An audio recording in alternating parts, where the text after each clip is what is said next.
अथ दशमोऽध्यायः।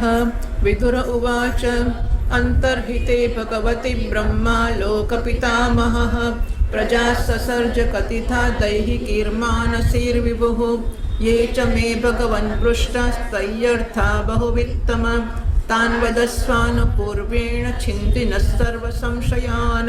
सूत उवाच एवं सञ्चोदितस्तेन क्षत्रा कौशारवो मुनिः प्रीतः प्रत्याह तान् प्रश्नान् हृदि स्थानथ भार्गव। मैत्रेय उवाच विरिञ्चोऽपि तथा चक्रे दिव्यं वर्षशतं तपः आत्मन्यात्मानमावेश्य यदाह भगवानजः तद्विलोक्याब्जसम्भूतो वायुना यदधिष्ठितः पद्ममम्बश्च तत्कालकृतवीर्येण कम्पितं तपसा ह्येतमानेन विद्यया चात्मसंस्थया विवृद्धविज्ञानबलोऽन्यपाद्वायं सहाम्बसा तद्विलोक्य यद्व्यापि पुष्करं यदधिष्ठितं लोकान् प्राग्लीनान् कल्पितास्मीत्यचिन्तयत् पद्मकोशं तदाविश्य भगवत्कर्म चोदितः एकं व्यपाङ्क्षित् दुर्धा त्रिधा भाव्यं द्विसप्तधा एतावाज्जीवलोकस्य संस्थाभेदः समाहृतः धर्मस्य ह्यनिमित्तस्य विपाकः परमेष्ठ्यसौ। વિદુરજી કહે છે, મુનિવર, ભગવાન નારાયણ અંતર્ધાન થઈ ગયા ત્યારે સંપૂર્ણ લોકોના પિતામહ બ્રહ્માજીએ પોતાના દેહ અને મનથી કેટલા પ્રકારની સૃષ્ટિ ઉત્પન્ન કરી કે ભગવાન એમના સિવાય હું આપની પાસે બીજી જે વાતો મેં પૂછી છે તે સર્વનું પણ ક્રમશઃ વર્ણન આપ કરો અને મારા સર્વ સંશયોને દૂર કરો, કારણ કે આપ સર્વ બહુજ્ઞો બહુ જાણનારાઓ જે બધા છે બધામાં પણ આપ શ્રેષ્ઠ છો. સૂતજી કહે છે, શૌનકજી, વિદુરજીએ આ પ્રકારે પૂછ્યું ત્યારે મુનિવર મૈત્રેયજી બહુ પ્રસન્ન થયા અને પોતાના હૃદયમાં સ્થિત પ્રશ્નોના આ પ્રકારે ઉત્તર આપવા લાગ્યા. શ્રી મૈત્રેયજી કહે છે, અજન્મા ભગવાન શ્રી હરિએ જેવું કહ્યું હતું, બ્રહ્માજીએ પણ એ જ પ્રકારે ચિત્તને પોતાના આત્મા શ્રી નારાયણમાં, પોતાના હું એવા નારાયણમાં, પોતાનો આત્મા એટલે પોતાનો હું એવા નારાયણમાં લગાવીને 100 દિવ્ય વર્ષો સુધી તપ કર્યું. બ્રહ્માજીએ જોયું કે પ્રલયકાલીન પ્રબળ વાયુના આઘાતથી જેનાથી ઉત્પન્ન થયા છે તથા જેના પર બેઠા છે એ કમળ તથા જળ કાંપી રહ્યો છે. પ્રબળ તપસ્યા અને હૃદયમાં સ્થિત આત્મજ્ઞાનથી એમનું વિજ્ઞાન બળ વધી ગયું અને એમણે જળની સાથે વાયુને પી લીધો. પછી જેના પર સ્વયં બેઠા હતા એ આકાશવ્યાપી કમળને જોઈને વિચાર કર્યો કે પૂર્વકલ્પમાં લીન થયેલા લોકોને હું આનાથી રચીશ. ત્યારે ભગવાનના દ્વારા સૃષ્ટિ કાર્યમાં નિયુક્ત બ્રહ્માજીએ એ કમળ કોષમાં પ્રવેશ કર્યો અને એના એકના જ ભૂહ ભુવઃ સુવઃ 3 ભાગ કર્યા. જો કે કમળ એટલું મોટું હતું કે એનાથી 14 ભુવન અથવા એથી પણ વધારે લોકોના રૂપમાં એને વિભાજિત કરી શકાયું હતું. એમ થાય કે કમળમાંથી ભૂરલોક બનાવ્યો ને ભુવરલોક બનાવ્યો. એ કેવી રીતે બનાવે? કારણ કે ભૂરલોક કેટલો મોટો હોય કે નાના કમળ તો એનાથી મોટું હતું. જીવોના ભોગસ્થાનના રૂપમાં આ 3 લોકોના શાસ્ત્રમાં વર્ણન થયું છે. તે નિષ્કામ કરનારા છે, એમને મહઃ તપઃ જનઃ અને સત્યલોકરૂપ બ્રહ્મલોકની પ્રાપ્તિ થાય છે. 10મા શ્લોકથી. વિદુર ઉવાચ યદાત્તબહુરૂપસ્ય હરેરદ્ભુતકર્મણઃ કાલાખ્યં લક્ષણં બ્રહ્મણ યથા વર્ણયનઃ પ્રભો. મૈત્રેય ઉવાચ ગુણવ્યતિકરાકારો નિર્વિશેષો પ્રતિષ્ઠિતઃ પુરુષસ્તદુપાદાનમાત્માनं લીલયા સૃજત વિશ્વં વૈ બ્રહ્મ તન્માત્રં સંસ્થિतं વિષ્ણુમાયયા ઈશ્વરેણ પરિચ્છિન્नं કાલેનાવ્યક્તમૂર્તિના યથેદાનીં તથાગ્રે ચ પશ્ચાદપ્યેતદીદૃશં સર્ગો નવવિધસ્તસ્ય પ્રાકૃતો વૈકૃતસ્તુ યઃ કાલદ્રવ્યગુણૈરસ્ય ત્રિવિધઃ પ્રતિસંક્રમઃ આદ્યસ્તુ મહતઃ સર્ગો ગુણવૈષમ્યમાત્મનઃ દ્વિતીયસ્ત્વહમો યત્ર દ્રવ્યજ્ઞાનક્રિયોદયઃ ભૂતસર્ગસ્તૃતીયસ્તુ તન્માત્રો દ્રવ્યશક્તિમાન ચતુર્થ ઇન્દ્રિયસર્ગો યસ્તુ જ્ઞાનક્રિયાત્મકઃ વૈકારિકો દેવસર્ગઃ પંચમો યન્મયં મનઃ ષષ્ઠસ્તુ તમસત્સર્ગો યસ્ત્વબુદ્ધિકૃતઃ પ્રભો ષડીમે પ્રાકૃતા સર્ગા વૈકૃતાનપી મે શૃણુ રજો ભાજો ભગવતો લીલેયં હરિમેધસઃ सप्तमो मुख्य सर्गस्तु षड्विधस्तस्तु शांचयः वनस्पत्यो च दिलतात् पक्षाराविरुधो द्रुमाः उत्स्रोतस्तमः प्राया अंतस्पर्शा विशेषिणः। ओम। વિદુરજીએ કહ્યું, બ્રહ્મન, આપે અદ્ભુત કર્મ વિશ્વરૂપ શ્રી હરિની જે કાળ નામની શક્તિની વાત કહી હતી પ્રભુ, કૃપા કરીને એનું વિસ્તારપૂર્વક વર્ણન કરો. શ્રી મૈત્રેયજી કહે છે, વિષયોનો બદલાવો એ જ કાળનો આકાર છે. હા, એટલે એકમાંથી બીજા રૂપમાં વિષય થાય, કાળનું માપ કેવી રીતે ખબર પડે? તો પેલી કળી ખીલી એટલે કળી મટીને પુષ્પ થયું એટલે ખબર પડે કે વચ્ચે એક સમય કાળ ગયો છે. સ્વયં તો એ નિર્વિશેષ અનાદિ ને અનંત છે. એને નિમિત્ત બનાવીને ભગવાન લીલામાં જ પોતાની જાતને સૃષ્ટિના રૂપમાં પ્રગટ કરી દે છે. પહેલાં આખું વિશ્વ ભગવાનની માયાથી લીન થઈને બ્રહ્મરૂપથી સ્થિત હતું. એને અવ્યક્ત મૂર્તિ કાળ દ્વારા ભગવાને પુનઃ પૃથક રૂપથી પ્રગટ કર્યું છે. આ જગત જેવું અત્યારે છે એવું જ પહેલાં હતું, ભવિષ્યમાં પણ એવું જ રહેશે. એની સૃષ્ટિ 9 પ્રકારની હોય છે તથા પ્રાકૃત વૈકૃત ભેદથી એ 10મી સૃષ્ટિ બીજી પણ છે. અને એનો પ્રલયકાળ કાળ દ્રવ્ય તથા ગુણો દ્વારા 3 પ્રકારથી થાય છે. પહેલાં હું 10 પ્રકારની સૃષ્ટિનું વર્ણન કરું છું. પહેલી સૃષ્ટિ મહત્તત્વની છે. ભગવાનની પ્રેરણાથી સત્વાદી ગુણોમાં વિષમતા થાય છે, એ એનું સ્વરૂપ છે. બીજી સૃષ્ટિ અહંકારની છે, જેનાથી પૃથ્વી વગેરે પંચભૂત અને જ્ઞાનેન્દ્રિય અને કર્મેન્દ્રિયની ઉત્પત્તિ થાય છે. ત્રીજી સૃષ્ટિ ભૂત સર્ગ છે, જેમાં પંચ મહાભૂતોને ઉત્પન્ન કરનાર તન્માત્ર વર્ગ રહે છે.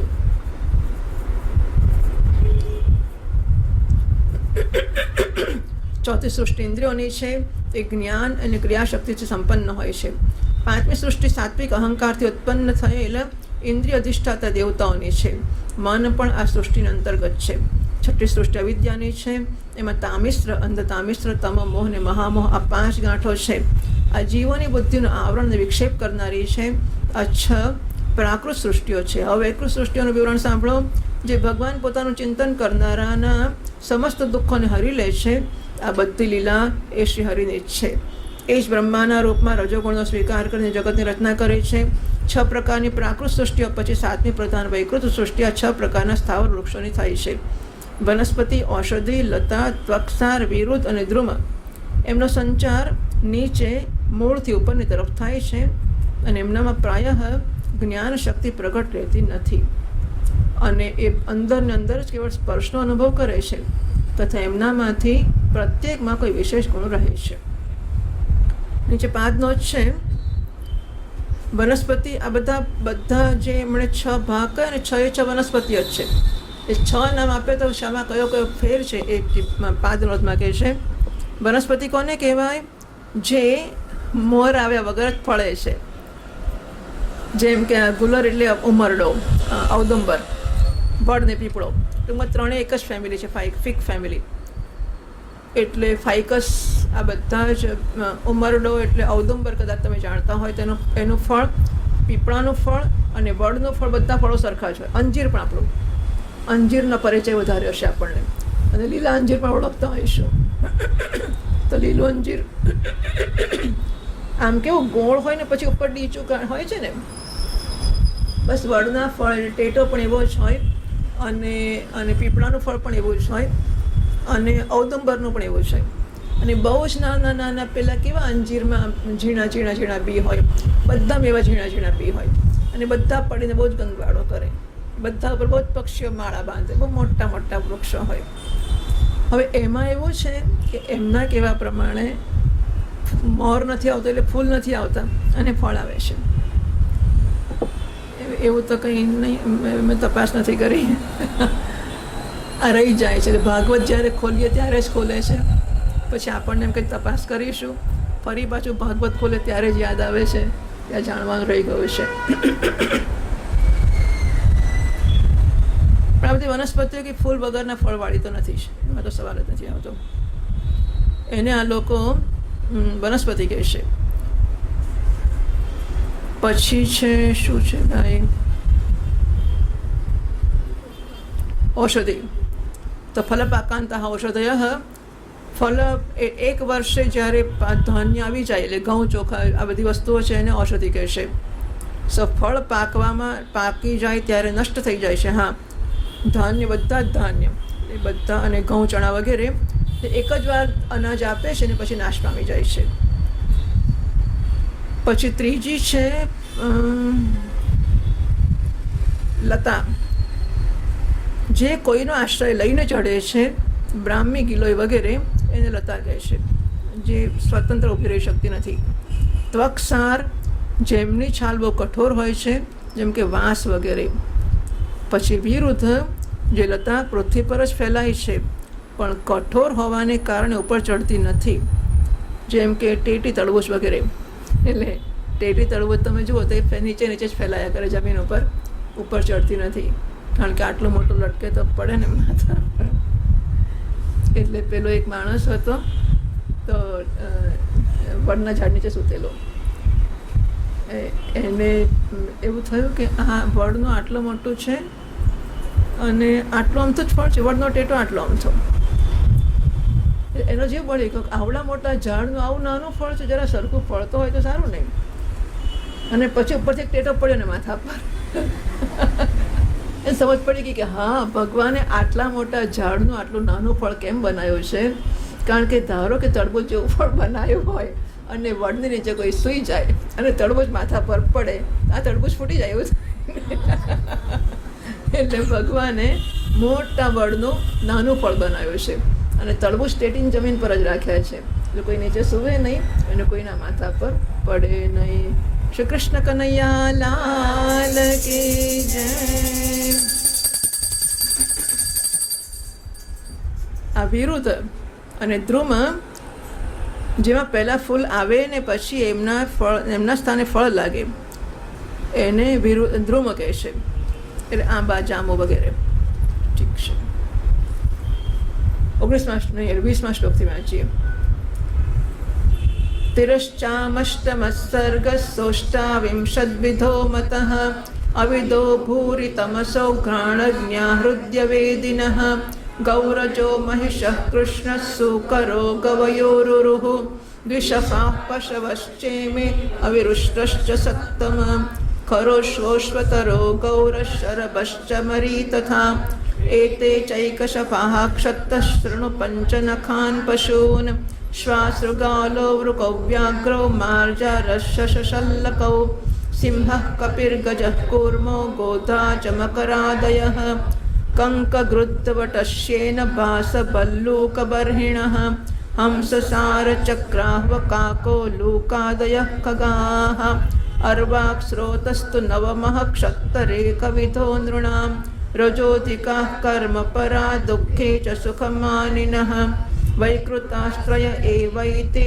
દેવસર્ગશ્ચ સત્તમ વૈકારિતસ્તુ યઃ પ્રોક્તઃ કૌમારસ્તુ ભયાત્મકઃ દેવસર્ગશ્ચાષ્ટવિધો વિબુધાઃ પિતરો સુરાઃ ગંધર્વાપ્સરસસ્થિતા યક્ષરક્ષાંસि ચારણાઃ ભૂતપ્રેતપિશાચાશ્ચ વિદ્યાદ્રાः કિન્નરાદયઃ દશૈતે વિદુરાખ્યાતા સર્ગાસ્તે વિશ્વસૃકૃતાઃ અતઃ પરમ પ્રવક્ષ્યામિ વંશાન મન્વંતરાણિ ચ એવં રજઃ પૃતસ્રષ્ટા કલ્પાદિશ્વાત્મભૂર્હરિः સૃજત્યમોઘ સંકલ્પ આત્મૈવાત્માનમાત્મના ઊમ.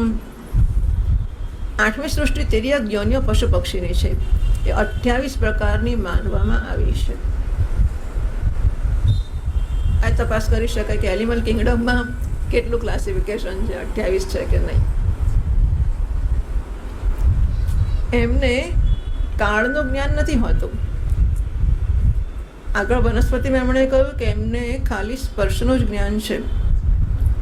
એટલે વનસ્પતિઓ એમાં જ્ઞાન શક્તિ પ્રકટ નથી થતી, માત્ર અંદર સ્પર્શનો અનુભવ કરે છે. એટલે પણ સંગીત સાંભળે છે વનસ્પતિમાં સંશોધનો થઈ ગયા છે, હે ને. શબ્દ, સ્પર્શ, રૂપ, રસ એ ચોક્કસ પસંદ કરીને શોષણ કરે છે. ગંધ એમને અનુભવાય છે કે નહીં આપણને ખબર નથી.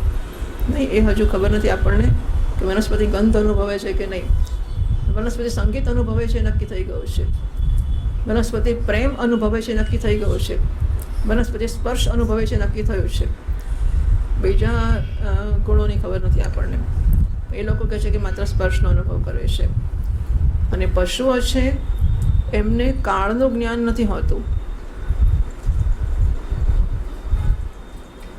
માણસ પશુ પક્ષી નહીં આવતો હોય. એનિમલ કિંગડમમાં માણસ આવી જાય છે. પ્રાણી સૃષ્ટિ ને વનસ્પતિ સૃષ્ટિ, તો પ્રાણી સૃષ્ટિમાં જ માણસ આવે છે. અહીં જ્યારે પ્રાણી સૃષ્ટિ કહે છે ત્યારે માણસ સિવાયને એવું માનવું રહ્યું. તિર્યક એટલે ત્રાસી, એટલે પશુ, માણસ નહીં. 28 પ્રકારની છે. એમને કાળનું જ્ઞાન નથી હોતું. તમો ગુણ વધારે હોય છે, માટે કેવળ ખાવું, પીવું, મૈથુન કરવું અને સૂઈ જવું. આહાર, નિદ્રા, ભય મૈથુનમ જ સામાન્ય મૈતત પશુભીર નરાણામ. આહાર, ભૂખ લાગે એટલે ખાવું, નિદ્રા, ઊંઘ આવે તો ઊંઘી જવું, ભય લાગે તો ભાગી જવું, રક્ષણ કરવું, અને મૈથુનમ પ્રજોત્પત્તિ કરવી. પશુ ને માણસમાં આટલું તો સરખું જ છે. એટલે આટલું કરે ત્યાં સુધી માણસ છે પણ પ્રાણી સૃષ્ટિનો સભ્ય કહેવાય. એનાથી બીજું કશું કરે આગળ ધર્મનું પાલન અને પછી મોક્ષની સાધના, ત્યારે માણસ થાય. આદિ જાણે છે એમને સૂંઘવા માત્રથી વસ્તુઓનું જ્ઞાન થઈ જાય છે. પશુઓને એમના હૃદયમાં વિચાર શક્તિ અથવા દૂરદર્શિતા હોતી નથી. એટલે માણસની વિશેષતાઓ કઈ છે? વિચાર શક્તિ છે અને દૂરદર્શિતા, એટલે આયોજન કરી શકે, પ્લાન કરી શકે. આ બધું પશુઓ કરી શકતા નથી. કે કાલે જો અહીં વરસાદ પડશે તો શું કરીશું, એટલે આજથી ઝાડ શોધી રાખે કે કાલે અહીં ઊભો રહીશ, વરસાદ પડશે તો. પશુને સમજ નથી પડતી. માણસ નક્કી કરે કે ભાઈ આજે તો વરસાદમાં સ્કૂટર ખરાબ થઈ ગયો છે, તો કાલથી આ જગ્યાએ નહીં મૂકું, પેલી જગ્યાએ મૂકીશ. ઝાડને નીચે મૂકીને ઝાડ પડ્યું, સ્કૂટર તૂટી ગયું, કાલથી ઝાડ નીચે નહીં મૂકું. માણસ નક્કી કરી શકે, પશુ ના કરી શકે. દૂરદર્શિતા નથી. એ સાધુ શ્રેષ્ઠ, આ પશુઓમાં ગાય, બકરા, ભેંસ, કાળું હરણ, સુવર એટલે આપણો ભૂંડ, નીલગાય, રૂરુ નામનું મૃગ, ભેડિયા એટલે ઘેટા કે વરુ, બંનેને કહે છે.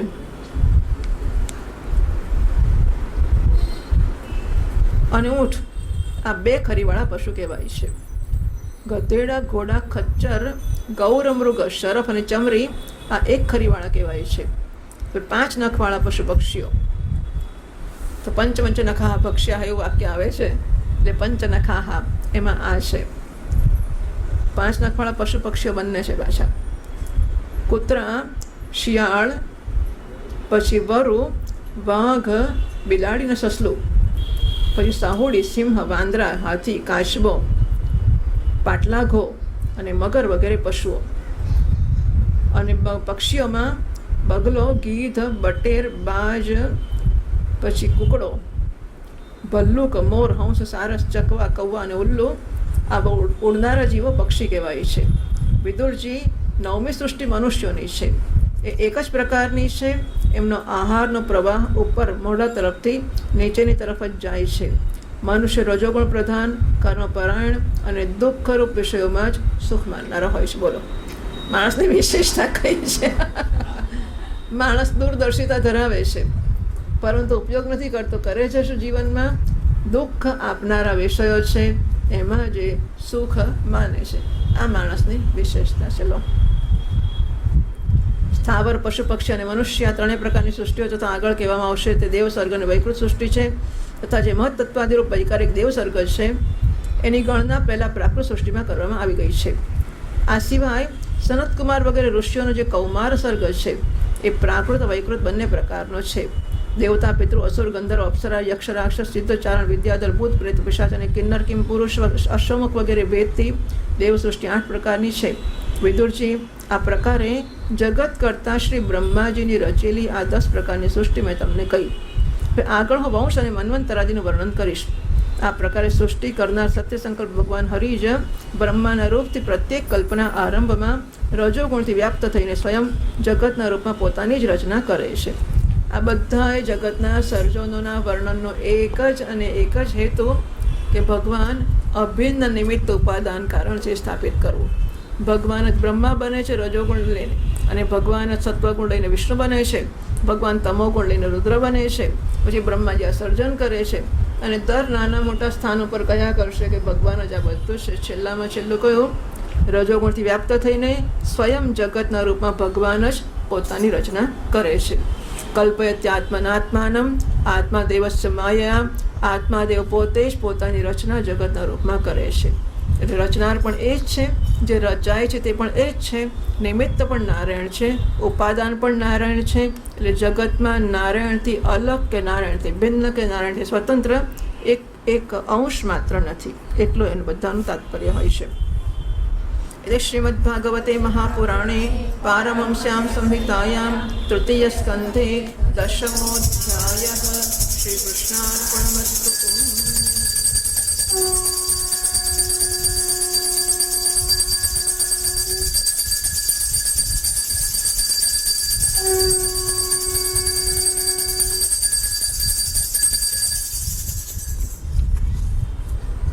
अथ एकादशोऽध्यायः. मैत्रेय उवाच चरमस्तद्विशेषाणामनेको संयुतः सदा परमाणुस्य विज्ञेयो नृणामैक्यभ्रमो यतः सत एव पदार्थस्य स्वरूपस्थितस्य यत् कैवल्यं परममहानविशेषो निरन्तरः एवं कालोऽप्यनुमितः सौक्ष्मे स्थौल्ये च सत्तम संस्थान भुक्त्वा भगवान् अव्यक्तो व्यक्तभुग्विभुः सकालः परमाणुर्वयो भुङ्क्ते परमाणुतां सतो विशेषभुग्यस्तु सकालः परमो महान् अणुर्द्वौ परमाणु स्यात् रसरेणुस्त्रयस्मृतः जालार्करश्म्यवगतः खमेवानुपतन्नगात् त्रसरेणुत्रिकं भुङ्क्ते यः कालस्य त्रुटिस्मृतः शतभागस्तु वेदस्यात् त्रैस्त्रिभिस्तु लवस्मृतः निमेषस्त्रिलवोऽग्नेय आम्नातस्ते त्रयः क्षणः क्षणान् पञ्चविदुः काष्ठां लघुता दश पञ्च च लघूनि वै समाम्नाता दश पञ्च च नाडिका ते द्वे मुहूर्तः प्रहरः षड्यामः सप्तवा नृणां द्वादशार्धपलोन्मानं चतुर्भिश्चतुरङ्गुलैः स्वर्णमाशयीकृतच्छिद्रं यावत् प्रस्थजलप्लुतं यामाश्चत्वारश्चत्वारो मर्त्या नामहनी उभे पक्षः पञ्चदशाहान् शुक्लः कृष्णश्च मानद तयोः समुच्चयो मासः पितॄणां तदहर्निशं द्वौ ऋतुषडयनं दक्षिणं चोत्तरं दिवि अयने चाहनि प्राहुर्वत्सरो द्वादश स्मृतः संवत्सरशतं द्रोणां परमायुर्निरूपितं ग्रहर्क्षताराचक्रस्थः परमाणुवादिना जगत् संवत्सरावसानेन पर्येत्यनिमिषो विभुः संवत्सरः परिवत्सर इडा वत्सर एव च अनुवत्सरो वत्सरश्च विदुरैवं प्रभाष्यते रसृज्य शक्तिमरुदोश्वसयन् स्वशक्त्या पुंसो भ्रमाय दिवि धावति भूतभेदः कालाख्यया गुणमयं क्रतुभिर्वतन्वन् तस्मै बलिं हरत वत्सर पंचकाय ऊं. શ્રી મૈત્રેયજી કહે છે, વિદુરજી, પૃથ્વી વગેરે કાર્ય વર્ગનો જે સૂક્ષ્મતમ અંશ છે, જેનો વધુ વિભાગ થઈ શકતો નથી, સો ઇરરિડ્યુસિબલ યુનિટ, નાનો વિભાગ હવે ના થઈ શકે એવો નાનામાંનો જે વિભાગ છે તથા જે કાર્યરૂપને પ્રાપ્ત નથી થયો અને જેનો અન્ય પરમાણુઓ સાથે સંયોગ પણ થયો નથી, એને પરમાણુ કહેવામાં આવે છે. આ અનેક પરમાણુઓના પરસ્પર મળવાથી જ મનુષ્યને ભ્રમવશ એમના સમુદાય રૂપ એક અવયવીની પ્રતીતિ થાય છે. આ પરમાણુ જેનો સૂક્ષ્મતમ અંશ છે એ પોતાના સામાન્ય સ્વરૂપમાં સ્થિત આ પૃથ્વી વગેરે કાર્યોની એકતા સમુદાય અથવા સમગ્ર રૂપના નામ પરમ મહાન છે. આ સમયે એમાં ન તો પ્રલય વગેરે અવસ્થા ભેદની સ્ફૂર્તિ હોય છે, ન નવીન પ્રાચીન વગેરે કાળ ભેદનું ભાન પણ હોય છે, ન તો ઘટપટાદી વસ્તુ ભેદની કલ્પના હોય છે. સાધુ શ્રેષ્ઠ, આ પ્રકારે આ વસ્તુના સૂક્ષ્મતમ અને મહત્તમ સ્વરૂપનો વિચાર થયો. એનાથી સાદૃશ્યથી એની સાથે સમાનતાથી પરમાણુ વગેરે અવસ્થાઓમાં વ્યાપ્ત થઈને વ્યક્ત પદાર્થોને ભોગવનારા સૃષ્ટિ વગેરેમાં સમર્થ અવ્યક્ત સ્વરૂપ ભગવાન કાળની પણ સૂક્ષ્મતા અને સ્થૂળતાનું અનુમાન કરી શકાય છે. જે કાળ પ્રપંચની પરમાણુ જેવી સૂક્ષ્મ અવસ્થામાં વ્યાપ્ત રહે છે તે અત્યંત સૂક્ષ્મ છે અને જે સૃષ્ટિથી લઈને પ્રલય સુધી અન્ય બધી અવસ્થાઓનો ભોગ કરે છે તે પરમ મહાન છે. બે પરમાણુ મળીને એક અણુ થાય છે, ત્રણ અણુઓ મળીને એક ત્રસરેણુ થાય છે, બરાબર. ત્યાં કહ્યું કે ત્રણ દ્રેણુક મળીને, બે અણુ મળીને દ્રેણુક બને છે અને ત્રણ દ્રેણુક બનીને ત્રસરેણુ બને છે. એમણે કહ્યું કે 2 પરમાણુ મળીને 1 અણુ બને છે, 3 અણુથી ત્રસરેણુ બને છે, જે ઝરૂખામાંથી આવતા સૂર્ય કિરણના પ્રકાશમાં આકાશમાં ઉડતો દેખાય છે. એટલે કિરણ આવતું હોય તો એ કિરણ જેટલું નાનું, એટલે કિરણ કાણું હોય એક પતરામાં ને કિરણ આવતું હોય એ કિરણમાં આ ત્રસરેણુ દેખાય છે. આવા 3 ત્રસરેણુને પાર કરવામાં સૂર્યને જેટલો સમય લાગે છે એને ત્રુટિ કહેવામાં આવે છે. આ કાળનો યુનિટ બતાવે છે. એનાથી 100 ગણા કાળને વેદ કહે છે. 3 વેદનો એક લવ થાય છે, 3 લવનો એક નિમેષ થાય છે, 3 નિમેષનો એક ક્ષણ થાય છે. લવ 5 ક્ષણને એટલે વિચાર કરો કે આપણે ત્યાં સમયનો કેટલો બધો સૂક્ષ્મ યુનિટ આ લોકો જોઈ શક્યા છે ને. ક્ષણ તો કેટલી વારે થઈ, કેટલું બધું આગળ ગયું. ત્રુટિ, વેદ, લવ, નિમેષ, પછી ક્ષણ આવી. 5 ક્ષણની એક કાષ્ઠા થાય છે અને 15 કાષ્ઠાનો એક લઘુ થાય છે. 15 લઘુની એક નાડિકા કે દંડ કહેવાય છે. 2 નાડિકાને એક મુહૂર્ત થાય છે. અને દિવસના વધવા ઘટવા અનુસાર દિવસ રાતની બંને સંધિઓના 2 મુહૂર્ત છોડીને 6 અથવા 7 નાડિકાઓને એક પ્રહર થાય છે. આ યામ કહેવાય છે, જે મનુષ્યના દિવસ અને રાત અથવા રાતનો ચોથો ભાગ હોય છે. 6 પળ તાંબાનો એક એવું વાસણ બનાવવામાં આવે જેમાં એક પ્રસ્થ પણ માપનું યુનિટ છે, જળ આવી શકે, અને 4 માસા સોનાની 4 આંગળ લાવી સળી બનાવીને એના દ્વારા એ વાસણમાં તળિયામાં છેદ કરીને એને જળમાં છોડી દેવામાં આવે. જેટલા સમયમાં એક પ્રસ્થ પાણી એ વાસણમાં ભરાઈ જાય, એ વાસણ જળમાં ડૂબી જાય, એટલા સમયને 1 નાડિકા કહેશે. આવું કંઈક પહેલાં હતું ને, આપણે ભણવામાં આવતું હતું કે પેલા કશાકમાં કંઈક ભર્યું હોય ને શું આવતું હતું? રેતી. અને પછી જેટલા વખતમાં નીકળી જાય શું હતું? આપણે એક્ઝેક્ટલી શું હતો પ્રયોગ?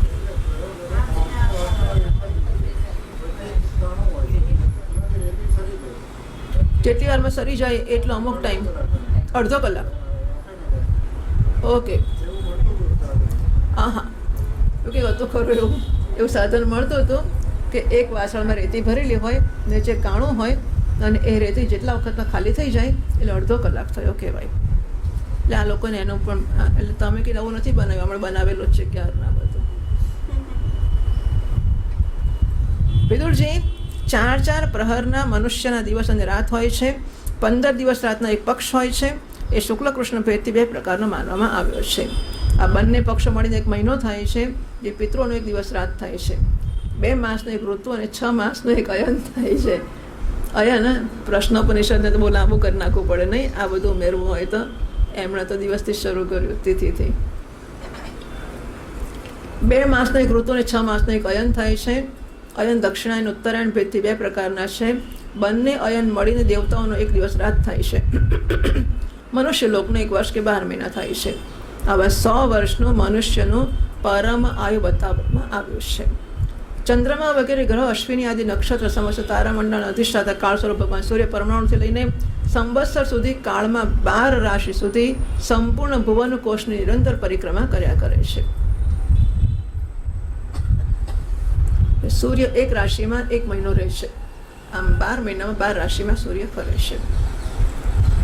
સૂર્ય અને ચંદ્ર છે તે એક રાશિમાં 2.5 દિવસ રહે છે. સૂર્ય, બૃહસ્પતિ, સવન, ચંદ્રમા અને નક્ષત્ર સંબંધી મહિનાઓના ભેદથી આ વર્ષજ, સંવત્સર, પરિવત્સર, ઈડાવત્સર, અનુવત્સર અને વત્સર કહેવામાં આવે છે. વિદુરજી, આ 5 પ્રકારના વર્ષોની પ્રવૃત્તિ કરનાર ભગવાન સૂર્યની તમે ઉપહાર વગેરે સમર્પિત કરીને પૂજા કરો. એ સૂર્યદેવ પંચભૂતોમાંથી તેજસ સ્વરૂપ છે અને પોતાની કાળ શક્તિથી બીજ વગેરે પદાર્થોની અંકુર ઉત્પન્ન કરવાની શક્તિને અનેક પ્રકારથી કાર્યોન્મુખ કરે છે. એ પુરુષોની મોહ નિવૃત્તિને માટે એમના આયુષ્યનો ક્ષય કરતા લો. આયુષ્યનો ક્ષય કેમ કરે છે? કે મોહની નિવૃત્તિ થાય, કે હવે છૂટે આ બધામાંથી. આકાશમાં વિચરણ કરે છે તથા એ જ સકામ પુરુષોને યજ્ઞાદિ કર્મથી પ્રાપ્ત થનાર સ્વર્ગાદિ મંગળમય ફળોનો વિસ્તાર કરે છે. સૂર્યનારાયણ ભગવાન કી જય.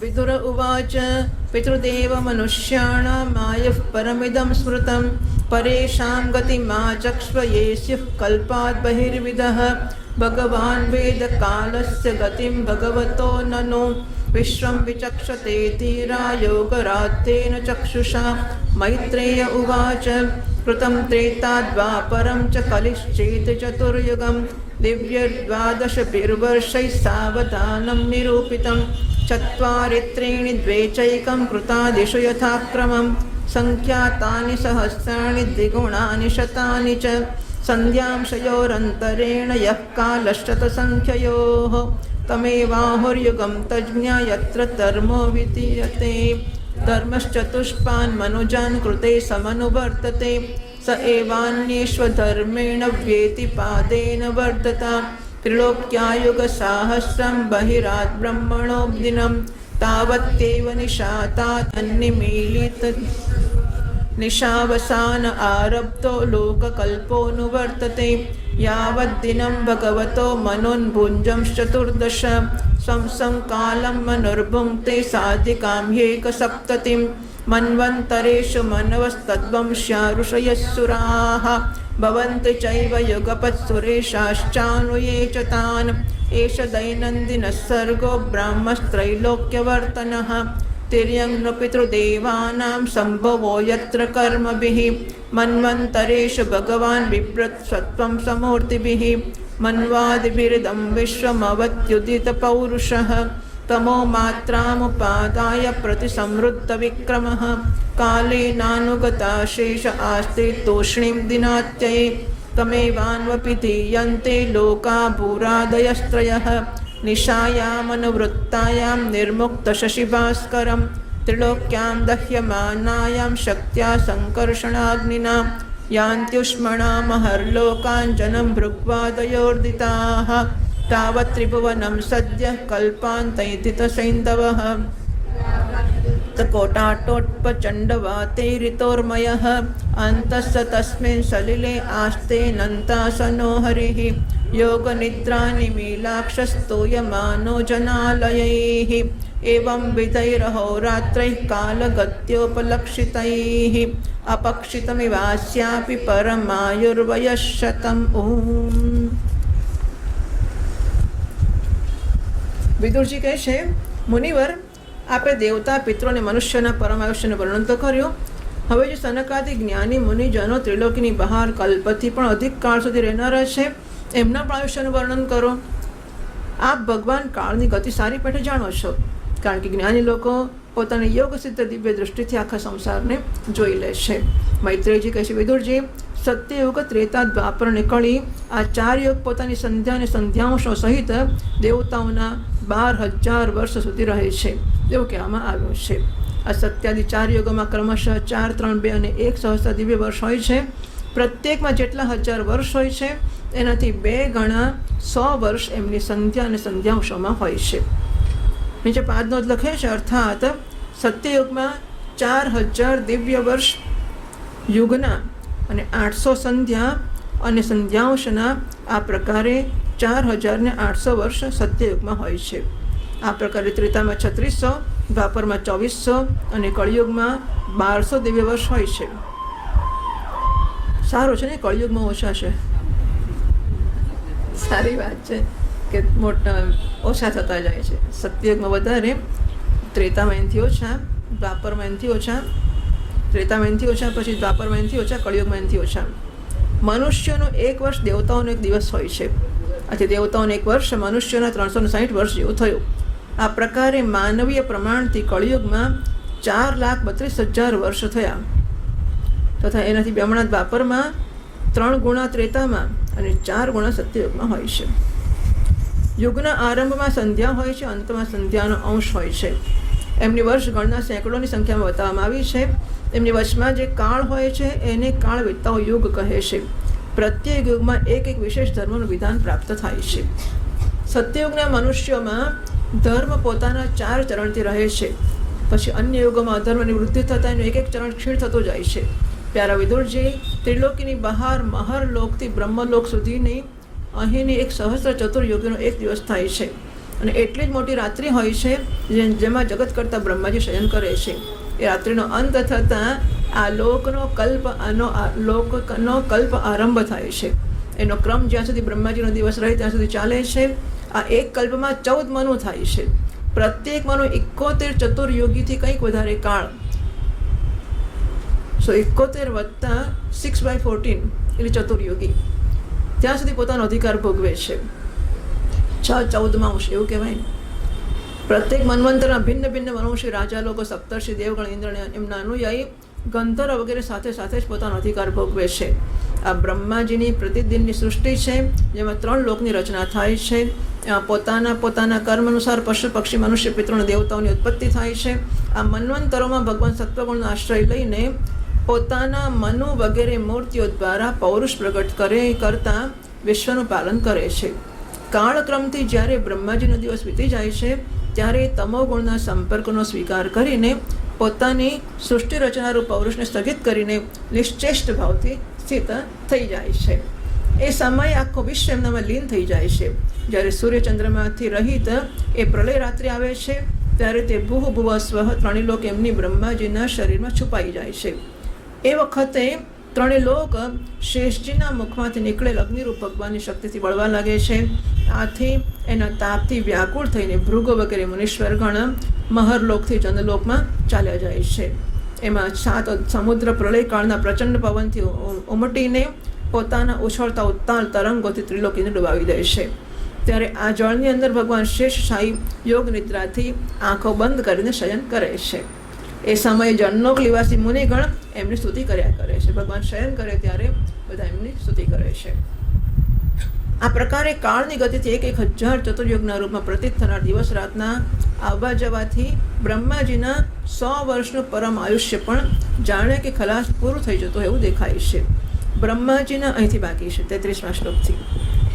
યદર્થમાયુષસ્તસ્ય પરાર્ધમભિધીયતે પૂર્વઃ પરાર્ધોપક્રાંતો યપરોદ્ય પ્રવર્તતે પૂર્વસ્યાદૌ પરાર્ધસ્ય બ્રહ્મો નામ મહાન ભૂત કલ્પો યત્રાભવત બ્રહ્મા શબ્દ બ્રહ્મેતિ યમ વિદુઃ તસ્યૈવ ચાન્તે કલ્પો ભૂદ્યં પાદ્મમભિચક્ષતે યત્તરેર્નાભિરસ શિલ્લોક સરોરુહમ અયં તુ કથિતઃ કલ્પો દ્વિતીયસ્યાપि ભારત વારાહ ઇતિ વિખ્યાતો યત્રાસીત્ સુકરો હરિઃ કાલોऽયં વિપરાર્ધાખ્યો નિમેષ ઉપચર્યતે અવ્યાકૃતસ્યાનन्तस्य અનાર્ધેર્જગતાત્મનઃ કાલોऽયં પરમાણ્વાदिर्विपरार्धान्त ईश्वरः नैवेशितं प्रभुर्भुम्न ईश्वरो धाम मानिनां विकारैस्तैतो युक्तैर्विशेषादिभिरावृतः आण्डकोशो बहिरयं 50 कोटिविस्तृतः दशोत्तराधिकैर्यत्र प्रविष्टः परमाणुवत् लक्ष्यतेन चान्ये कोटिशो ह्यण्डराशयः तदाहुरक्षरं ब्रह्म सर्वकारणकारणं विष्णुर्धाम परं साक्षात् पुरुषस्य महात्मनः ओम. બ્રહ્માજીના આયુષ્યના અડધા ભાગને પરાર્ધ કહે છે. અત્યાર સુધી પહેલો પરાર્ધ વીતી ચૂક્યો છે, બીજો ચાલી રહ્યો છે. આ સંકલ્પમાં બ્રાહ્મણો બોલાવતો હોય છે ને, કયો દ્વિતીય પરાર્ધ એવું આવે છે, કયો આવે છે? બ્રાહ્મણ સંકલ્પમાં પરાર્ધ બોલાવતા હોય છે ખરા. પૂર્વ પરાર્ધના આરંભમાં બ્રહ્મ નામનો મહાન કલ્પ થયો હતો. એમાં બ્રહ્માજીની ઉત્પત્તિ થઈ હતી. પંડિતજનો એમનો શબ્દ બ્રહ્મ કહે છે. એ પરાર્ધના અંતમાં જે કલ્પ થયો હતો એને પાદ્મકલ્પ કહે છે. એમાં ભગવાનના નાભિ સરોવરમાંથી સર્વલોકમય કમળ પ્રગટ થયું હતું. વિદુરજી, આ સમયે જે કલ્પ ચાલી રહ્યો છે એ બીજા પરાર્ધનો આરંભ કહેવામાં આવે છે. એ વારાહ, અત્યારે વારાહ કલ્પ જ બોલાતા હોય નહીં હે ને? વારાહ કલ્પ સાંભળીશ મેં. વારાહ કલ્પ નામથી વિખ્યાત છે. એમાં ભગવાને શુકરનું રૂપ ધારણ કર્યું હતું. આ 2 પરાર્ધનો કાળ અવ્યક્ત, અનંત, અનાદિ વિશ્વાત્મા શ્રીહરિનો નિવેશ માનવામાં આવે છે. એ પરમાણુથી લઈને દ્વિપરાર્ધ સુધી ફેલાયેલો કાળ સર્વ સમર્થ હોવા છતાં પણ સર્વાત્મા શ્રીહરિ પર કોઈ પ્રકારની પ્રભુતા રાખતો નથી. એ તો દેહાદિમાં અભિમાન રાખનારા જીવોનું જ શાસન કરવામાં સમર્થ છે. પ્રકૃતિ, મહત્તત્વ, અહંકાર ને પંચતન્માત્રા, 8 પ્રકૃતિઓ સહિત 10 ઇન્દ્રિયો, મન અને પંચભૂત, આ 16 વિકારોથી મળીને બનેલ આ બ્રહ્માંડ કોષ અંદરથી 50 કરોડ યોજન વિસ્તારવાળો છે તથા એની બહાર ચારે તરફ ઉત્તરોત્તર 10 ગણા 7 આવરણ છે. આ સર્વ સહિત આ જેમાં પરમાણુ સમાન પડેલો દેખાય છે અને જેમાં એની કરોડો બ્રહ્માંડ રાશિઓ આવી છે એ પ્રધાન વગેરે સમસ્ત કારણોનું કારણ અક્ષર બ્રહ્મ કહેવાય છે. અને એ જ પુરાણ પુરુષ પરમાત્મા શ્રી વિષ્ણુ ભગવાનના શ્રેષ્ઠ ધામ સ્વરૂપ છે. શ્રી વિષ્ણુ ભગવાન શ્રીમદ્ભાગવતે મહાપુરાણે પારમહંસ્યામ સંહિતાયામ તૃતીય સ્કંધે એકાદશોऽધ્યાયઃ. શ્રી કૃષ્ણાર્પણમસ્તુ. अथ द्वादशोऽध्यायः.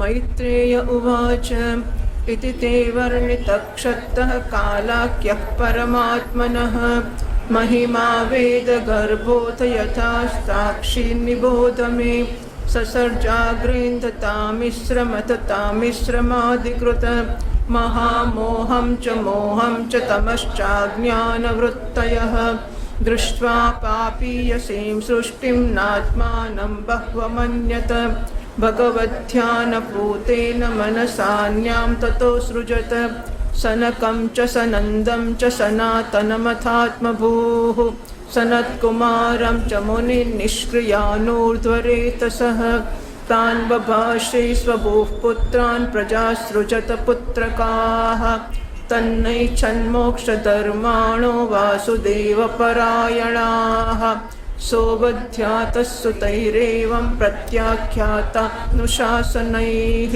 क्रोधं दुर्विषहं जातं नियन्तुमुपचक्रमे धिया निगृह्यमाणोऽपि ब्रुवोर्मध्यात् प्रजापतेः सद्यो जायत तन्मन्युः कुमारो नीललोहितः स वैरुरोध देवानां पूर्वजो भगवान् भवः नामानि कुरु मेधातस्थानानि च जगद्गुरो. સૃષ્ટિના વિસ્તારનું વર્ણન થાય છે. હવે શ્રી મૈત્રેયજી કહે છે, વિદુરજી, અહીં સુધી મેં આપને ભગવાનના કાળરૂપ મહિમાનું વર્ણન સંભળાવ્યું. હવે જ્યારે જે પ્રકારે બ્રહ્માજીએ જગતની રચના કરી એ સાંભળો. સૌથી પહેલાં એમણે અજ્ઞાનની 5 વૃત્તિઓ, તમ એટલે અવિદ્યા, મોહ એટલે અસ્મિતા, મહામોહ એટલે રાગ, તામિશ્ર એટલે દ્વેષ અને અંધતામિશ્ર એટલે અભિનિવેશ. આ 5 ક્લેશ કહેવાય છે.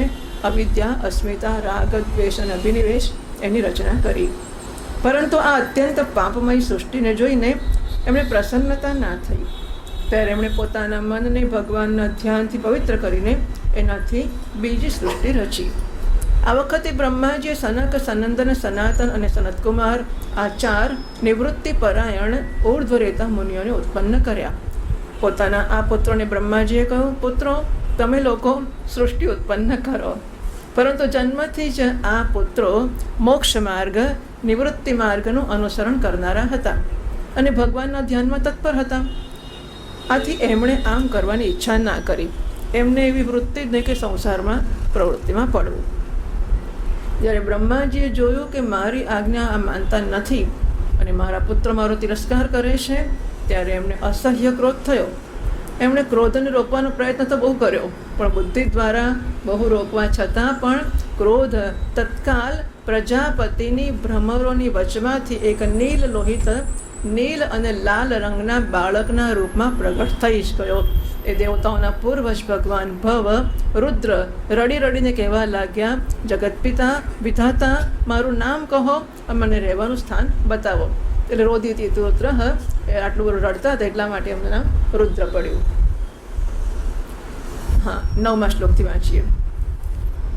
इति तस्य वचः पाद्मो भगवान् परिपालयन् अभ्यधात् भद्रया वाचा मारोदीस्तत्करोमि ते यदरोदिसुरश्रेष्ठ सोद्वेग इव बालकः ततस्त्वामभिधास्यन्ति नाम्ना रुद्र इति प्रजाः हृदीन्द्रियाण्यनिस्युर्व्योम वायुरग्निर्जलं महि सूर्यश्चन्द्रस्तपश्चैव स्थानान्यग्रे कृतानि मे मन्युर्मनुमहिनसो महान् चिवरुतध्वजः उग्ररेता भवः कालो वामदेवो धृतव्रतः वीर्वृत्तिरुशनो मा च नयोत्सर्पिरिलाम्बिका इरावती सुधा दीक्षा रुद्राण्यो रुद्रते स्त्रियः गृहाणैतानि नामानि स्थानानि च सयोषणः एभिसृज प्रजा बह्वीः प्रजानामसि यत्पतिः इत्यादिष्टस्य गुरुणा भगवान् नीललोहितः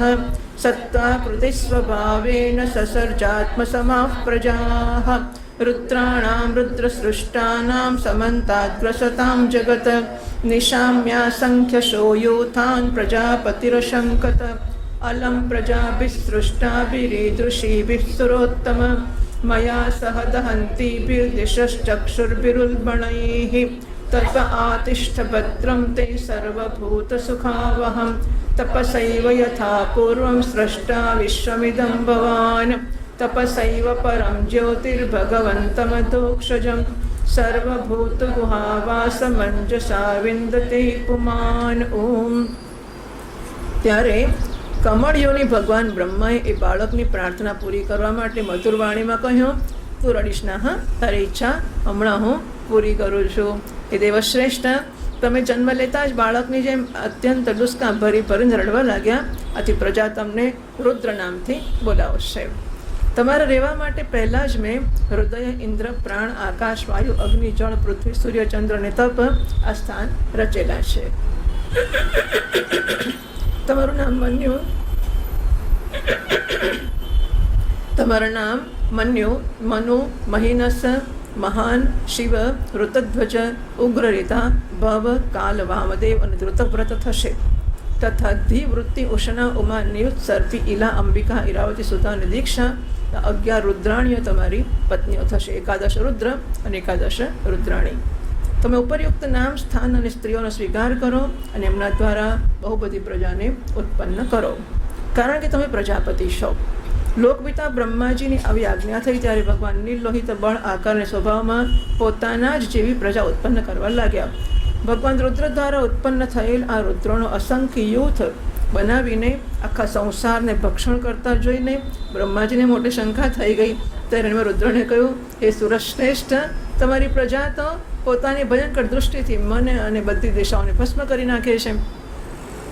આથી આવી સૃષ્ટિ વધારે ના રચશો ભાઈ, તમારું કલ્યાણ થાવ. સૃષ્ટિ રચે તો સૃષ્ટિથી સૃષ્ટિ થવી જોઈએ ને. આ તો રચતા પહેલાં તો જેને રચાય બાકીના નહીં ખાવા માંડ્યા કે ના આવું ના કરશો.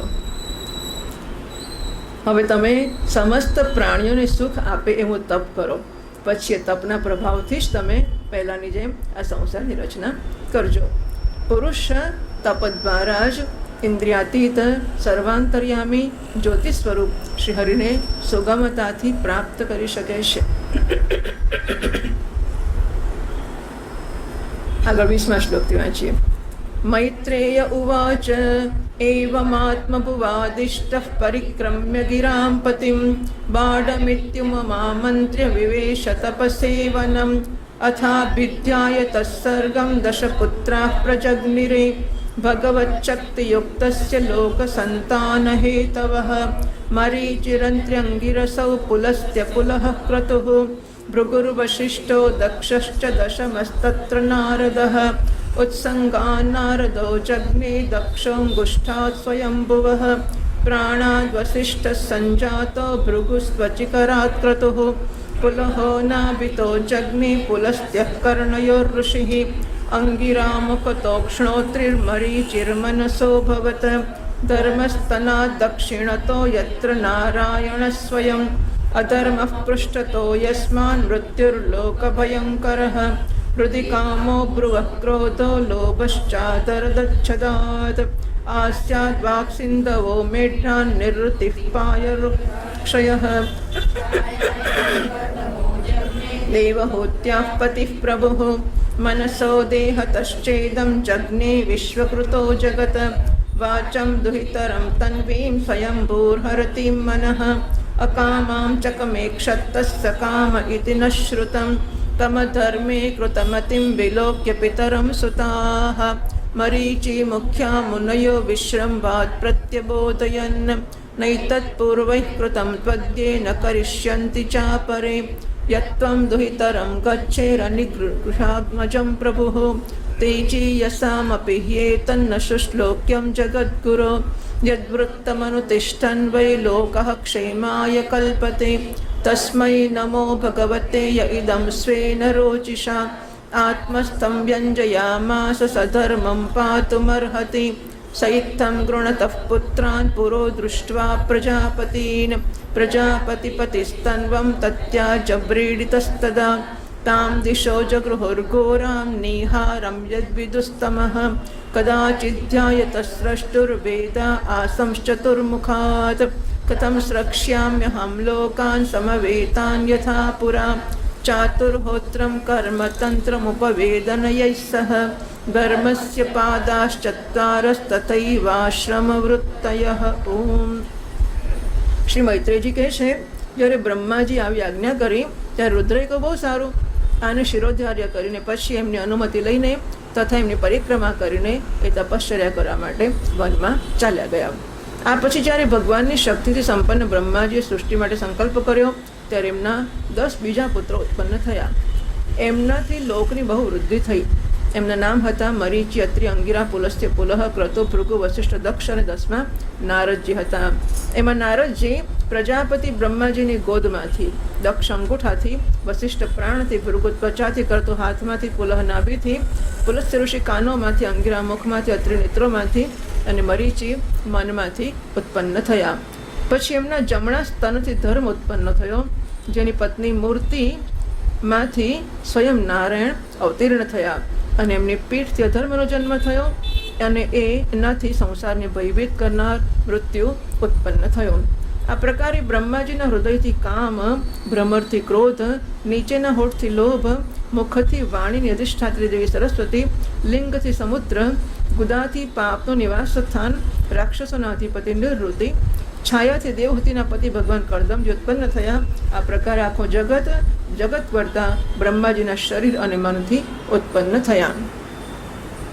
વિદુરજી, ભગવાન બ્રહ્માની કન્યા સરસ્વતી બહુ સુકુમારી અને મનોહર હતી. અમે સાંભળ્યું છે કે એકવાર એને જોઈને બ્રહ્માજી પોતે જ કામ મોહિત થઈ ગયા. જો કે આમ તો એ સ્વયં વાસનાહીન હતી, એટલે કન્યા વાસનાહીન હતી અને બ્રહ્માજી એના પિતાજી એ કામથી મોહિત થઈ ગયા. એમને આવું અધર્મમય સંકલ્પ કરતા જોઈને એમના પુત્ર મરીચી વગેરે ઋષિઓએ એમને વિશ્વાસપૂર્વક સમજાવી, પિતાજી આપ સમર્થ છો, છતાં પણ આપ પોતાના મનમાં ઉત્પન્ન થયેલા કામના વેગને ન રોકીને પુત્રી ગમન જેવું દુસ્તર પાપ કરવાનો સંકલ્પ કરી રહ્યા છો. આવું તો આપની પહેલાંના કોઈ પણ બ્રહ્માએ કર્યું નથી, ન તો પછી આગળ જઈને પણ કોઈ બ્રહ્માજી આવું કામ કરશે. કે જગતગુરુ, આપના જેવા તેજસ્વી પુરુષોને પણ આવું કામ શોભા નથી આપતું, કારણ કે આપ લોકોના આચરણો અનુસરણ કરીને તો સંસારનું કલ્યાણ થાય છે. યદ્યતાચરતિ શ્રેષ્ઠ તત્તદેવ તરોજન. જે શ્રી ભગવાને પોતાના સ્વરૂપમાં સ્થિત આ જગતને પોતાના જ તેજથી પ્રગટ કર્યું છે, એમને નમસ્કાર છે. એ સમયે એ જ ધર્મની રક્ષા કરી શકે છે. પોતાના પુત્ર મરીચી વગેરે પ્રજાપતિઓને પોતાની સામે આ પ્રકારે કહેતા જોઈને પ્રજાપતિઓના પતિ બ્રહ્માજી બહુ લજ્જિત થઈ ગયા અને એમણે એ શરીરને એ જ સમયે છોડી દીધું. ત્યારે એ ઘોર શરીરને દિશાઓએ લઈ લીધું. એ જ ધુમ્મસ થયું, જેને અંધકાર પણ કહે છે. એકવાર બ્રહ્માજી વિચારી રહ્યા હતા કે હું પહેલાંની જેમ સુવ્યવસ્થિત રૂપથી બધા લોકોની રચના કેવી રીતે કરું. એ સમયે એમના 4 મુખમાંથી 4 વેદ પ્રકટ થયા. એમના સિવાય ઉપવેદ, ન્યાયશાસ્ત્ર, હોતા, ઉદ્ગાતા, અધ્વર્ય અને બ્રહ્મા, આ 4 ઋતુજોના કર્મયજ્ઞનો વિસ્તાર, ધર્મના 4 ચરણ અને 4 આશ્રમ તથા એમની વૃત્તિઓ, આ બધું જ બ્રહ્માજીના મુખોમાંથી ઉત્પન્ન થયું. વિદુર ઉવાચ સવૈ વિશ્વસૃજામીશો વેદાદીન મુખતો સૃજત યદ્યદ્યેના સૃજદ્દેવસ્તન્મે બ્રૂહિ તપોધન.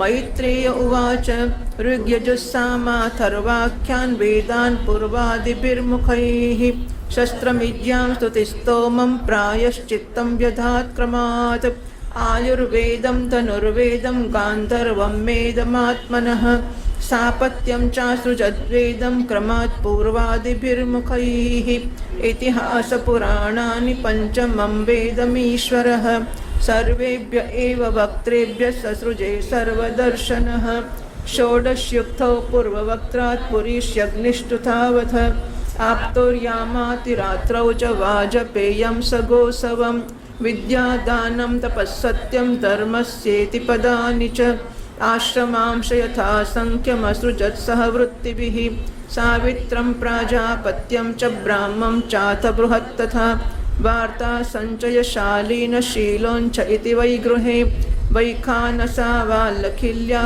दम्बराहेन पावने न्यासे कुटीचकः पूर्वं बहवो दोहंस निष्क्रयौ आन्वीक्षिकी त्रयी वार्ता दण्डनीतिस्तथैव च एवं व्याहृतयश्चासन् प्रणवो ह्यस्य दह्रतः तस्योष्णिगासील्लोमभ्यो गायत्री च त्वचो विभोः तिष्ठुं मांसां स्नतो नोष्टुं जगत्यस्नत् प्रजापते.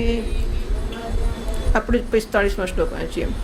તસ્ય શ્નિગાસીત લોમભ્યો ગાયત્રી ચ ત્વચો વિભોઃ ત્રિષ્ટું માંસાસ્નુતોષ્ણુભ્ જગત્યસ્નઃ પ્રજાપતેઃ મજ્જાયાઃ પંક્તિરુત્પન્ના બૃહતી પ્રાણતો ભવત સ્પર્શस्तस्या भवज्जीवस्वरो देह उदाहृतः उष्माणमिन्द्रियाण्याहुरन्तस्थाः बलमात्मनः स्वरा सप्तविहारेण भवन्ति स्म प्रजापतेः शब्दब्रह्मात्मनस्तस्य व्यक्ता व्यक्तात्मनः परः ब्रह्मा वभाति विततो नानाशक्त्युपबृंहितः. ओम. વિદુરજી કહે છે, તપોધન વિશ્વ રચયિતાઓના સ્વામી શ્રી બ્રહ્માજી જ્યારે પોતાના મુખોથી વેદાદિને રચ્યા ત્યારે એમને પોતાના કયા મુખથી કઈ વસ્તુ ઉત્પન્ન કરી એ આપ કૃપા કરીને મને બતાવો. શ્રી મૈત્રેયજી કહે છે, વિદુરજી બ્રહ્માએ પોતાના પૂર્વ દક્ષિણ પશ્ચિમ અને ઉત્તર મુખથી ક્રમશઃ ઋગ યજુર સામ અને અથર્વવેદોની રચના કરી તથા આ જ ક્રમથી શસ્ત્ર હોતાનું કર્મ, ઈજ્યા અધ્વર્યુનું કર્મ, સ્તુતિ સ્તોમ ઉદ્ગાતાનું કર્મ અને પ્રાયશ્ચિત બ્રહ્માનું કર્મ, હોતાયેલું ઋગ્વેદના બ્રાહ્મણ, અધ્વર્યુ એટલે યજુર્વેદના બ્રાહ્મણ, ઉદ્ગાતા સામવેદના બ્રાહ્મણ અને બ્રહ્મા એ અથર્વવેદના બ્રાહ્મણનું નામ હોય છે. આ ચારોની રચના કરી. આ પ્રકારે આયુર્વેદ ચિકિત્સાશાસ્ત્ર, ધનુર્વેદ શસ્ત્રવિદ્યા, ગાંધર્વેદ સંગીતશાસ્ત્ર, સ્થાપત્યવેદ શિલ્પવિદ્યા આ ચાર ઉપવેદોને પણ ક્રમશઃ આ પૂર્વાદિ મુખોથી એમણે ઉત્પન્ન કર્યા.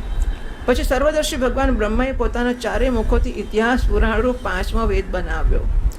આ જ ક્રમથી ષોડશી અને ઉક્ત ચયન અને અગ્નિષ્ટોમ, આપ્તોર્યામ અને અતિરાત્ર તથા વાષ્પેય અને ગોસવ આ બબ્બે આંખ પણ એમણે પૂર્વાદિ મુખોથી જ ઉત્પન્ન કર્યા. વિદ્યા, દાન, તપ અને સત્ય ધર્મના આ 4 પાદ અને વૃત્તિઓ સહિત 4 આશ્રમ પણ આ જ ક્રમથી પ્રકટ થયા. સાવિત્ર, પ્રાજાપત્ય, બ્રાહ્મ અને બૃહત આ 4 વૃત્તિઓ બ્રહ્મચારીની છે તથા વાર્તા, સંચય, શાલીન અને શિલોંચ આ 4 વૃત્તિઓ ગૃહસ્થની છે. આ જ પ્રકારે વૃત્તિભેદથી વૈખાનસ, વ્યાલખિલ્ય, ઔદુંબર અને ફેનપ આ 4 ભેદ વાનપ્રસ્થોના તથા કુટીચક, બહુદક, હંસ અને નિષ્ક્રિય એટલે પરમહંસ આ 4 ભેદ સંન્યાસીના છે. આ જ ક્રમથી આન્વિક, શિકી, ત્રયી, વાર્તા અને દંડનીતિ આ 4 વિદ્યાઓ તથા 4 પ્રવૃત્તિઓ પણ બ્રહ્માજીના 4 મુખોથી ઉત્પન્ન થઈ તથા એમના હૃદયાકાશમાંથી ઓમકાર પ્રગટ થયો. આ જે શબ્દો વપરાયા એની સમજ નીચે પાદ નોંધ આપે છે. તો બ્રહ્મચારીઓ છે એમની 4 વૃત્તિ એટલે આજીવિકા, આમ તો એટલે એ આના આધારે જીવે છે કે જીવન ચલાવે છે, એને વૃત્તિ કહેવાય. તો સાવિત્ર પહેલી પાદ નોંધ, ઉપનયન સંસ્કાર પછી ગાયત્રીનું અધ્યયન કરવા માટે ધારણ કરવામાં આવેલ 3 દિવસનો બ્રહ્મચર્ય વ્રત. ઉપનયન સંસ્કાર પછી 3 દાડા માટે જે બ્રહ્મચર્યનું વ્રત લેવામાં આવે એને સાવિત્ર કહે છે. પછી પ્રાજાપત્ય 1 વર્ષનું બ્રહ્મચર્ય વ્રત, બ્રાહ્મણ વેદાધ્યયની સમાપ્તિ સુધી રહેનારું બ્રહ્મચર્ય વ્રત અને બૃહત આયુ પર્યંત રહેનારું બ્રહ્મચર્ય વ્રત. આ બ્રહ્મચારીની વૃત્તિઓ. પછી ગૃહસ્થની વૃત્તિઓ, વાર્તા, કૃષિ વગેરે શાસ્ત્રવિહિત વૃત્તિઓ, સંચય યાગાદિ કરવા, શાલીન અયાચિત વૃત્તિ માગ્યા વગર જાવી પડે નથી, ઘર ચલાવવું, અને શિલોંચ ખેતરમાંથી અનાજ કપાઈ જાય એટલે પાક લણી લેવામાં આવે ખેતરમાંથી, પછી આમ લણીને ઘેર લઈ જાય ને, પછી દાણા થોડા થોડા પડ્યા હોય અંદર, એટલે લણીને ઘેર લઈ ગયા પછી જે દાણા પડ્યા હોય, પડેલા અનાજની મંડી એટલે દાણાપીઠ, એટલે પેલું બજાર હોય ને બજારમાં દાણા વેચાય ને પછી વેચાય પડે ને થોડા થોડા, એ પડેલા દાણાઓને વીણીને એના વડે નિર્વાહ કરવો, આ વૃત્તિ. પછી વૈખાનસ, ખેડ્યા વગરની જમીનથી ઉત્પન્ન થયેલા પદાર્થોથી નિર્વાહ કરવો. એટલે આ પેલું કાંગ નહીં, સામો નહીં, સામો છે એનું એવું કહે છે ખેડ્યા વગરની જમીનમાં, એટલા માટે ઋષિ પંચમીએ સામો ખાવામાં આવે છે. પછી વાલખિલ્ય, નવીન અન્ન આવે ત્યારે પહેલાંનું સંચય કરી રાખેલું અન્ન છે એને દાન કરી દેવું. એટલે નવું આવે તો ભર નહીં કરવાનું, કંઈ આ ત્રીજી સાલનો ડબ્બો, આ ગઈ સાલનો ડબ્બો, આ સાલનો ડબ્બો, નવા આવે ડાકલો ખાલી કરીને રવાના કરી દેવાનો, આઉટ. ઔદુંબર 11મો, પ્રાતઃકાળે ઉઠીએ ત્યારે જે દિશા તરફ મુખ હોય એ તરફથી ફળ વગેરે લાવીને નિર્વાહ કરનાર, અને ફેનપ, પોતાની જાતે ખરી પડેલા ફળ વગેરે ખાઈને રહેનાર. આ 4 વાનપ્રસ્થોના ભેદ થયા. અને કુટીચક, બહુતક, હંસ અને પરમહંસ સંન્યાસીઓ કુટી બનાવીને એટલે કુટિયા બનાવીને એક જગ્યાએ રહેવું અને આશ્રમના ધર્મોનું પૂરેપૂરું પાલન કરવું, આ કુટીચક છે. બહુતક, કર્મ તરફ ગૌણ દૃષ્ટિ રાખવી અને જ્ઞાનને જ પ્રધાન માનવું, આ સંન્યાસ એ બહુતક છે. હંસ, જ્ઞાનનો અભ્યાસ કરનારો, અને પરમહંસ જ્ઞાની જીવન મુક્ત, આ 4 સંન્યાસીઓ છે. પછી આન્વીક્ષિકી, મોક્ષ પ્રાપ્ત કરનારી આત્મવિદ્યા. ત્રયી, સ્વર્ગાદિ ફળ આપનારી, જો ત્રયી તિસ્ત્રો વૃત્તિ, અને ત્રય ધર્મ અનુપ્રપન્ના ગતાગતમ કામા કામા લભ્યંતે. ત્રય એટલે વેદત્રયી, તો 3, અને એમાં ખાલી કર્મ વિભાગ છે એ ત્રયીમાં આવે છે. સ્વર્ગ વગેરે ફળ આપનારી કર્મ વિદ્યા એ ત્રયી છે. વાર્તા, ખેતી વ્યાપાર વગેરેની વિદ્યા, અને દંડનીતિ એટલે રાજનીતિ, આ 4 વિદ્યાઓ તથા 4 વ્યાહૃતિઓ. ભૂહ ભુવઃ સુવઃ, આ 3, અને ચોથી મહ અને મેળવીને આ પ્રકારે 4 વ્યાહૃતિઓ આશ્વલાયને પોતાના ગૃહસૂત્રમાં બતાવી છે. એવં વ્યાહૃતયઃ પ્રોક્તાઃ વ્યસ્તાઃ સમસ્તાઃ, અથવા ભૂહ ભુવઃ સુવઃ અને મહઃ, આ 4 વ્યાહૃતિઓ જેમ કે શ્રુતિ કહે છે. ભૂર્ભુવસ્તુવિરિતિ વા એતાસ તિસ્રો વ્યાહૃતયઃ તાસામોહ સ્મૈતામ ચતુર્થીમ, આ તૈત્તિરીયોપનિષદનું વાક્ય છે. વાચમ અસ્ય પ્રવેદયતિ મહ ઇત્યાદિ, આટલે ટૂંકમાં ભૂહ ભુવઃ સુવઃ અને મહ 4ને વ્યાહૃતિ કહેવામાં આવે છે. આ બધું બ્રહ્માજીના 4 મુખોથી ઉત્પન્ન થયો અને એમના હૃદયાકાશથી ઓમકાર પ્રગટ થયો. એમના રોમોથી ઉષ્ણિક, ત્વચાથી ગાયત્રી, માંસથી ત્રિષ્ટુપ, સ્નાયુથી અનુષ્ટુપ, અસ્થિઓથી જગતિ, મજ્જાથી પંક્તિ અને પ્રાણથી બૃહતિ છંદ ઉત્પન્ન થયો. 45મો શ્લોક હતો. તસ્ય ઉષ્ણિક આસીત લોમભ્યઃ, ગાયત્રી ચ ત્વચઃ વિભોઃ, ત્રિષ્ટુપ માંસાત, પછી સ્નુતઃ અનુષ્ટુપ, જગતિ અસ્થનઃ પ્રજાપતેઃ, આ સંધિઓ આવી છે. મજ્જાયાઃ પંક્તિરુત્પન્ના, મજ્જાથી પંક્તિ અને પ્રાણોથી બૃહતિ છંદ ઉત્પન્ન થયા. એટલે વેદમાં આ છંદો આટલા વપરાયેલા છે. છંદો બ્રહ્માજીમાંથી ઉત્પન્ન થયા. આ જ પ્રકારે એમનો જીવ સ્પર્શવર્ણ, સ્પર્શવર્ણ કયા કયા ખબર છે? સ્પર્શવર્ણો કુચુટુ તુપુ, કુચુટુ તુપુ, કવર્ગ, ચવર્ગ, ટવર્ગ, તવર્ગ અને પવર્ગ. કવર્ગ એટલે કખ ગ ઘંગ, ચ એટલે ચ જ જય, ઠ ઢણ, તથ દધન, પપ ભમ. આ 5 વર્ગના 5 વ્યંજન એટલે 25 વ્યંજનો આ સ્પર્શ વ્યંજનો કહેવાય છે. આ 25 વ્યંજનો છે સ્પર્શવર્ણો, એટલે ક વર્ગાથી પ વર્ગ. અને દેહ સ્વરવર્ણ, સ્વરો કયા કયા છે? અ, આ, ઈ, ઉ, એ, ઐ, ઓ, અમ, આહા, બરાબર. આ સ્વરો. એમની ઇન્દ્રિયોને ઉષ્મવર્ણ, ઉષ્માક્ષરો કયા કયા છે? શ, શ, શ, હ, ઉષ્માક્ષરો. અને અંતસ્થ, અંતસ્થ યરલવ એ કહેવામાં આવે છે. આખી વર્ણમાળા પણ એમાંથી ઉત્પન્ન થઈ. હા, તથા એમની ક્રીડાથી નિષાદ, ઋષભ, ગાંધાર, ષડજ, મધ્યમ, દૈવત અને પંચમ, એટલે સંગીતના સારેગમ પદ નિશા, એ બધા પણ 7 સ્વર એમાંથી ઉત્પન્ન થયા. હિતાત, બ્રહ્માજી શબ્દ બ્રહ્મ સ્વરૂપ છે. એ વૈખરી રૂપથી વ્યક્ત અને ઓમકાર રૂપથી અવ્યક્ત છે. તથા એમનાથી પર જે સર્વત્ર પરિપૂર્ણ પરબ્રહ્મ છે એ જ અનેક પ્રકારની શક્તિઓથી વિકસિત થઈને ઇન્દ્રાદિ રૂપોમાં ભાસી રહેલ છે. 49મા શ્લોકથી વાંચીએ.